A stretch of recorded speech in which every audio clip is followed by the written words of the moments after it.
Aujourd'hui, je vais vous présenter les 4 meilleurs avions de la Seconde Guerre mondiale. En premier, on a le Junker 87 Stuka.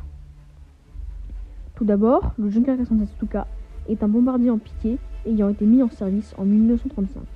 Il a 2 roues fixes à l'avant et une roulette arrière. Il mesure 11 mètres de long et 13,8 mètres de large. Il est propulsé par un moteur de 112 chevaux. Sa vitesse max est de 390 km/h et son rayon d'action est de 790 km, ce qui est pas mal du tout pour l'époque. Très armé pour un bombardier de cette taille, avec 3 mitrailleuses dont une à l'arrière et jusqu'à 700 kg de bombes.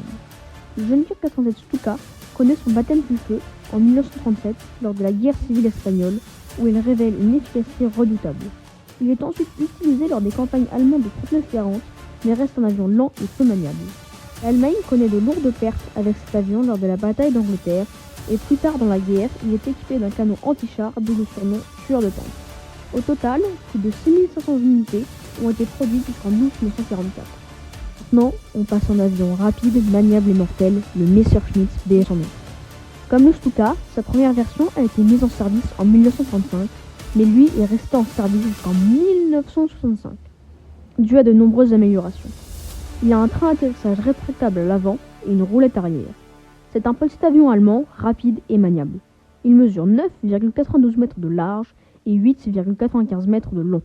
Il possède un moteur de 1455 chevaux qui entraîne une hélice tripale en métal. Sa vitesse max est de Mach 0,5, soit 640 km/h. Il peut parcourir 1700 km sans recharge de carburant. Le Bf-109 est un avion mortel dû à son armement énorme pour un avion de cette taille. Il a 2 mitrailleuses et un canon, plus 250 kg de bombes. Le projet est né au début des années 1930. À l'époque, il était tellement innovant qu'il a été perfectionné et amélioré jusqu'en 1965. C'était peut-être, entre 1930 et 1942, l'avion le plus avancé de son époque. Au total, plus de 33 984 exemplaires ont été produits et adaptés par 15 forces aériennes. Allez, next. Le prochain avion est le Focke-Wulf 190. C'est selon moi une copie du Bf-109. Il a, comme le 109, 2 roues rétractables à l'avant, presque les mêmes dimensions, soit 10,51 mètres de long et 9 mètres de large, et un tout petit peu plus rapide que le Bf-109, avec 656 km/h. Il a un rayon d'action plus faible que le Messerschmitt. Il a le même armement, soit 2 mitrailleuses et un canon. Par contre, le moteur du Focke-Wulf est plus puissant, soit 1700 chevaux. Ce célèbre chasseur allemand résulte d'un travail de conception fait par Focke-Wulf à la fin des années 1930, lorsque la Luftwaffe demande un avion futuriste pour rivaliser avec d'autres futurs avions ennemis. Le prototype est non seulement puissant, mais aussi à la pointe de la technologie. Le Focke-Wulf est conçu pour être une plateforme de tir robuste, mais aussi facile à entretenir. La production commence en 1940 et se finit en 1945. Dès ses premiers vols, il se révèle être supérieur au Spitfire.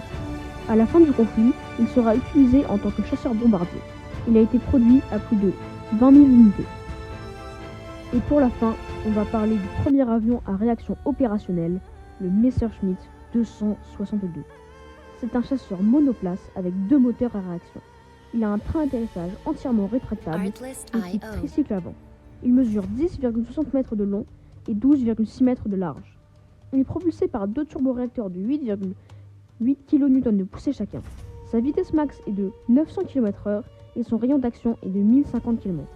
Il possède 4 canons et jusqu'à 500 kg de bombes. Pour l'époque, c'est un monstre.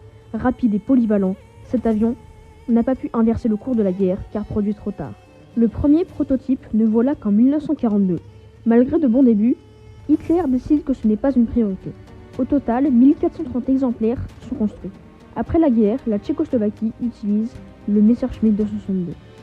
Bon, j'espère que cette vidéo vous aura plu. Si vous en voulez plus sur les avions, dites-le moi en commentaire.